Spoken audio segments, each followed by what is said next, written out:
कहते हैं सृष्टि के रचयिता भगवान ब्रह्मा की विशिष्ट काया से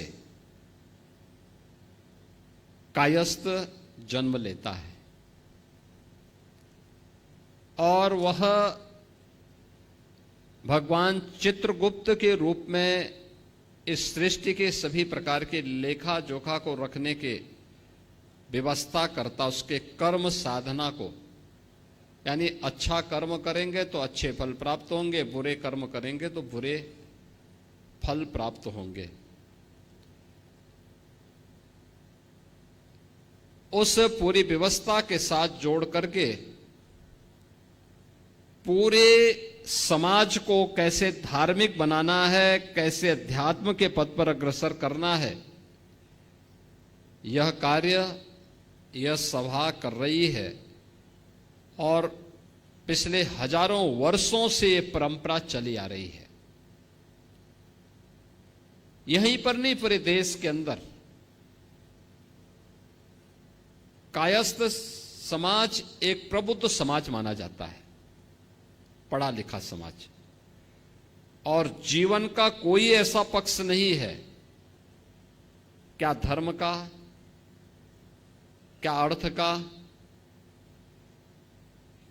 क्या प्रशासन का, क्या व्यवसाय का,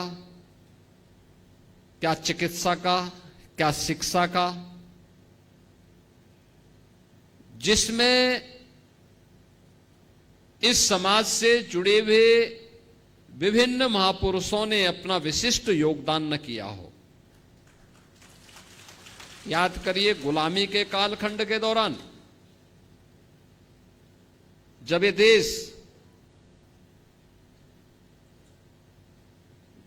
भारत और भारतीयता की विस्मृति के दौर से गुजर रहा था, गुलामी की कालखंड से गुजर रहा था, तब शिकागो की धर्म सभा में इसी परंपरा में पैदा हुआ एक सन्यासी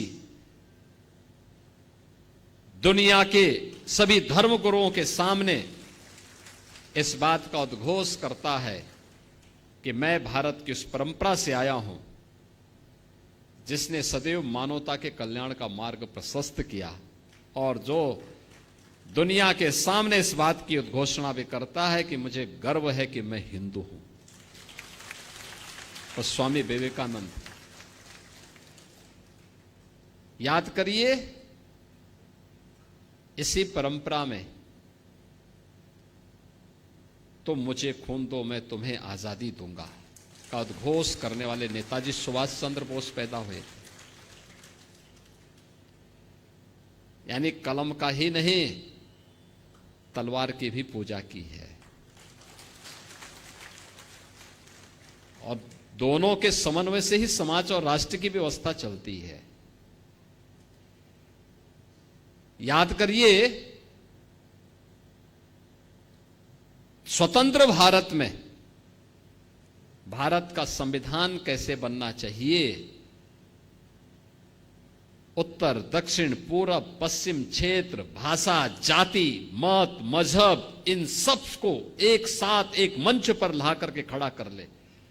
कोई नाम, तो नाम आया डॉक्टर राजेंद्र प्रसाद जी का।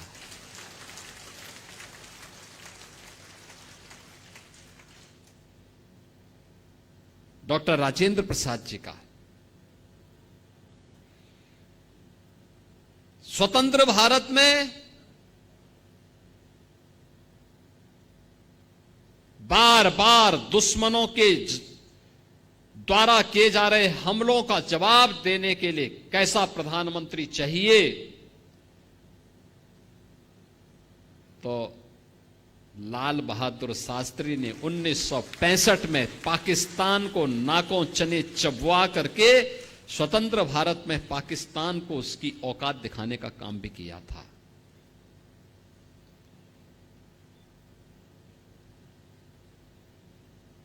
कौन कहता है कि कायस्थ समाज केवल अपने कारोबार तक ही सीमित है, केवल कलम तक ही सीमित है? 1975 में जब लोकतंत्र का गला घोंटने का काम किया था, तब जयप्रकाश नारायण जी आगे आए थे। क्रांति का संघनाद उन्होंने किया था। और जब लोग ये बोलते थे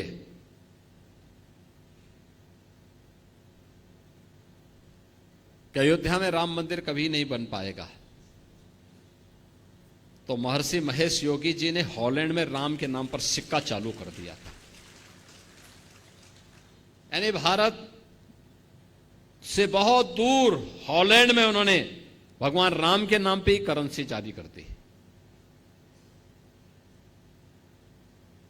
यानी एक ऐसी परंपरा, अगर आप हिंदी साहित्य में जाएंगे, उपन्यास की एक विशिष्ट शैली जो भारत की उस समय की ग्रामीण पृष्ठभूमि को प्रस्तुत करता है। मुंशी प्रेमचंद इसी गोरखपुर की धरती पर उन्होंने अपना उपन्यास यहां रचने का काम किया था। कौन से ऐसा क्षेत्र है, एक लंबी फेरस्त है। मैं जब अंदर इंटर कर रहा था तो मैं देख रहा था उन सभी महापुरुषों के चित्र लगे हुए थे। और मैं तो चित्रगुप्त महासभा से कहूंगा, उन सभी महापुरुषों के चित्र चित्रगुप्त मंदिर में लगने चाहिए, लगाए जाने चाहिए। उनके इतिहास के बारे में वर्तमान पीढ़ी को बताया जाना चाहिए। याद रखना, अपने महापुरुषों के गौरव से ही वर्तमान पीढ़ी प्रेरणा लेती है और आगे बढ़ने का रास्ता अपना प्रशस्त करती है।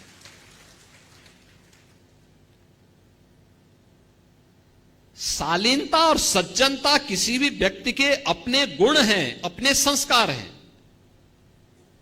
लेकिन उस शालीनता और सज्जनता में भी राष्ट्र प्रेम और क्रांति के ज्वार छुपे हुए हैं। यह नेताजी सुभाष चंद्र बोस ने भी दिखाया था, जयप्रकाश नारायण जी ने भी दिखाया था, स्वामी विवेकानंद ने भी दिखाया था, और लाल बहादुर शास्त्री जी ने भी, और मुंशी प्रेमचंद की लेखनी ने भी।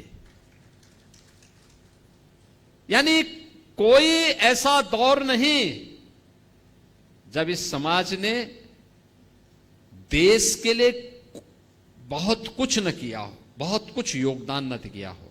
हमेशा, और उसी के प्रति कृतज्ञता ज्ञापित करने के लिए जब उत्तर प्रदेश के अंदर हमें नेशनल लॉ यूनिवर्सिटी की स्थापना करनी थी, तो मेरे सामने प्रस्ताव है, मैंने कहा भी डॉक्टर राजेंद्र प्रसाद जी के नाम पर यह बनना चाहिए। प्रयागराज में हम डॉक्टर राजेंद्र प्रसाद जी के नाम पर लॉ यूनिवर्सिटी की स्थापना कर रहे हैं, क्योंकि उनकी जो साधना थी वो केवल अपनी जाति के लिए नहीं थी, देश के लिए थी, पूरे देश के लिए थे। डॉक्टर राजेंद्र प्रसाद जी पहले राष्ट्रपति थे जो माघ मेले में पूरे 1 महीने प्रयागराज में रहकर के भारत की सनातन परंपरा को मजबूती देने का काम करते थे। कुंभ के दौरान वहां रहते थे। प्रेसिडेंट सूट वहां बना हुआ है किले में, आज भी आप जाएंगे। डॉक्टर राजेंद्र प्रसाद जी की स्मृतियों को बार बार चिल्ला के कह रहा है।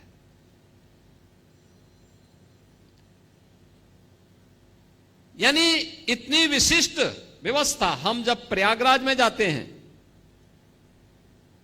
वहां पर सबसे पुरातन संस्थाओं में से कायस्थ पाठशाला, आप जाइए कितनी संस्थाओं का संचालन हो रहा है।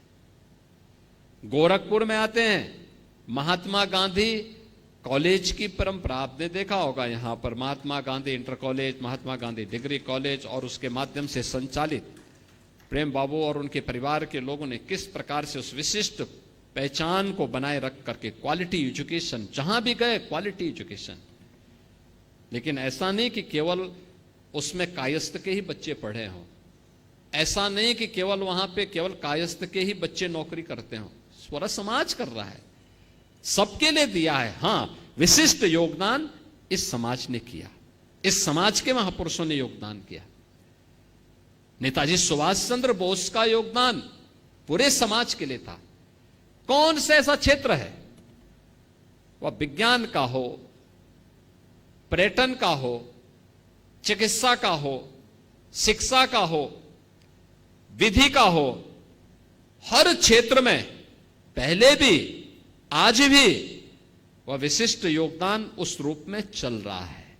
और यह विशिष्ट योगदान इसको अपने कार्यक्रमों का हिस्सा बना करके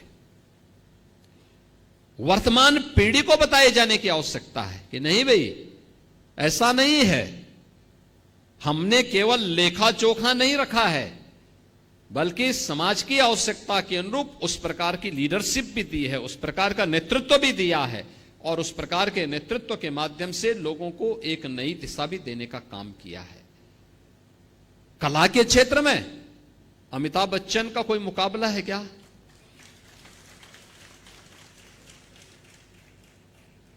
और आज भी आप मिलिए अमिताभ जी से, बहुत ही सहन, यानी कितनी सहजता के साथ। आज भी उनके मन में एक पीड़ा होती है, कहते हैं साहब मैं कहीं भी रहा हूं, लेकिन मैं उत्तर प्रदेश और प्रयागराज को या उत्तर प्रदेश को कभी भूल नहीं पाता हूं। कहीं भी जाता हूं लोग मुझे यही कहते हैं, मेरे गाने के अनुसार ही मुझे बोलते हैं कि छोरा गंगा किनारे वाला, यही कहकर के लोग मुझे आज भी स्मरण करते हैं। आप देखो ना, आज भी उनके मन में, यानी जिन्होंने कला जगत में अपनी एक नई पहचान बनाया हो, लेकिन मन में अपनी धरती के प्रति वही आत्मीयता का भाव, वही सहजता, वही सरलता। आपने देखा होगा गोरखपुर में शत्रुघ्न सिन्हा जी कई बार आए थे, कार्यक्रमों का हिस्सा बने थे। वही सहजता, वही सरलता, और इसीलिए समाज की पहचान बनती है ऐसे महापुरुषों से। उन महापुरुषों को सदैव स्मरण करना, उसको आगे बढ़ाना, जीवन के प्रत्येक क्षेत्र में हमारी वर्तमान पीढ़ी का मार्गदर्शन वहां से प्राप्त हो, उनके आदर्शों से प्राप्त हो, उससे हम प्रेरणा ले, उस प्रेरणा को अपने जीवन का हिस्सा बनाएं। क्योंकि ये जितने भी महापुरुषों के नाम हमने बोले हैं, ये सभी महापुरुष वो हैं जिनके बारे में हमारी पीढ़ी ने सुना है, जाना है और उनके कार्यों को नजदीक से देखा है। हमने भगवान चित्रगुप्त को नहीं देखा, उनके बारे में केवल सुना है, लेकिन हम लोगों ने स्वामी विवेकानंद के कार्यों को पूरा देश आज भी स्मरण करता है, उसको देखता है, महसूस करता है। डॉक्टर राजेंद्र प्रसाद जी के योगदान को, नेताजी सुभाष चंद्र बोस जैसा क्रांतिकारी हर भारतीय महसूस करता है। लाल बहादुर शास्त्री जी के योगदान को, जय जवान जय किसान का उनका नारा हर व्यक्ति स्मरण करता है। हर व्यक्ति के मन में जब नाम आता है, श्रद्धा से उसका मन झुक जाता है। मुंशी प्रेमचंद जी के बारे में कौन ऐसा साहित्य प्रेमी होगा जो श्रद्धा और सम्मान का भाव न रखता हो। यानी हर एक क्षेत्र में जो कार्य किया वो विशिष्ट था, और विशिष्ट कार्य को लेकर के हम सबको निरंतर अपने स्तर पर प्रयास करना चाहिए, हमारा प्रयास होना चाहिए। और इसीलिए मैं जो नवनिर्वाचित कार्यकारिणी को इस बारे में कहूंगा कि नवनिर्वाचित कार्यकारिणी इस बात को जरूर ध्यान में रखें कि जिन महापुरुषों ने श्री चित्रगुप्त मंदिर को बनाने में योगदान किया, आप उनके फोटो भी लगाइए, लेकिन सभागार में प्रेरणा वह होनी चाहिए, वह भी होनी चाहिए जो इस समाज से जुड़े हुए वे महानुभाव हैं, उन महापुरुषों के भी जो पूरे समाज को एक नई लीडरशिप दिए हैं। दूसरा, इस प्रकार की सामाजिक संस्थाओं के पदाधिकारी और सामाजिक संस्थाओं की भूमिका होनी चाहिए कि समाज के अच्छे कार्यों को हाईलाइट करना, और अगर कहीं कोई बुराई है उस बुराई को दूर करने के लिए अपने स्तर पर प्रयास करना, उस बुराई को दूर करना, समाज को उससे दूर रखना। आपस में मिलन के कार्यक्रम समय समय पर होते रहने चाहिए। कुछ विशिष्ट लोगों को अपने कार्यक्रम का हिस्सा बनाया जाना चाहिए। देश और दुनिया के अंदर समाज से जुड़े हुए कौन से लोग विशिष्ट योगदान दे रहे हैं, उसका भी लेखा जोखा आपके पास होना चाहिए। अगर ये सब कर लेंगे तो वास्तव में हमारी सामाजिक संस्थाएं अपने कर्तव्यों का निर्वहन करते हुए उन महापुरुषों के आदर्शों को अपने जीवन में अंगीकार कर पाएंगे, जिन महापुरुषों ने अपने योगदान से न केवल समाज को गौरवान्वित किया बल्कि राष्ट्र को एक नई दिशा दी थी। और श्री चित्रगुप्त महासभा एक प्रगतिशील सामाजिक संगठन होने के नाते इस दायित्व का निर्वहन करेगी, यह मुझे पूरा विश्वास है। अभी यहां पर हमारे वरिष्ठ अधिवक्ता से हरिनंदन श्रीवास्तव जी ने जो बात कही बख्शीपुर चौराहे के बारे में, मैंने महापौर जी से कहा है आप इसका प्रस्ताव बनाइए। और ये तो अच्छी बात है कि अगर चित्रगुप्त मंदिर सभा उस चौराहे के सुंदरीकरण के साथ जुड़ता है और उसके रखरखाव के साथ जुड़ता है, और ये दायित्व दिया जाना चाहिए, मंदिर सभा को दिया जाना चाहिए और भगवान चित्रगुप्त के नाम पर ही उसकी पहचान भी वहां पर बननी चाहिए। और सौभाग्य से वहां पर उस पूरे क्षेत्र में कलम और दवात की पूजा ही नहीं होती, बल्कि उसके बारे में पूरे गोरखपुर और इस पूरे क्षेत्र के लोग वहीं से खरीदारी करने के लिए भी आते हैं। उस रूप में भी उसको एक पहचान तो मिलनी ही चाहिए। यहां पर अन्य जो भी कार्य हों, हमें उन सभी सामाजिक कार्यक्रमों के साथ जुड़ना चाहिए, उन कार्यक्रमों को आगे बढ़ाते रहना चाहिए। और आपको तो वैसे भी यहाँ पे प्रतिनिधि के रूप में बहुत अच्छे लोग मिले हैं, महापौर जी भी यहाँ पर हैं, हरिनंदन जी भी हैं, सौरभ श्रीवास्तव भी हैं और भी अन्य लोग हैं। और ये सभी लोग मिलकर के यहां नई कार्यकारिणी को संबल प्रदान करेंगे, पुराने और नए मिलकर के और वरिष्ठ जनों का आशीर्वाद लेकर के इस कार्यक्रम को आगे बढ़ाएंगे।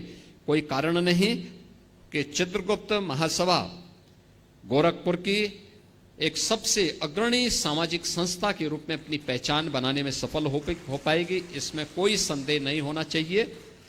आपकी इस प्रगतिशील सोच के लिए मैं आप सबको हृदय से धन्यवाद देता हूं, नई कार्यकारिणी को बधाई देता हूं और आपको इस बात के लिए आश्वस्त करता हूं कि गोरखपीठ की ओर से भी और प्रदेश सरकार की ओर से भी हम लोग आपके साथ में हैं, हमेशा आपको हर प्रकार के सहयोग करने के लिए पूरी प्रतिबद्धता के साथ आपके साथ खड़े रहेंगे।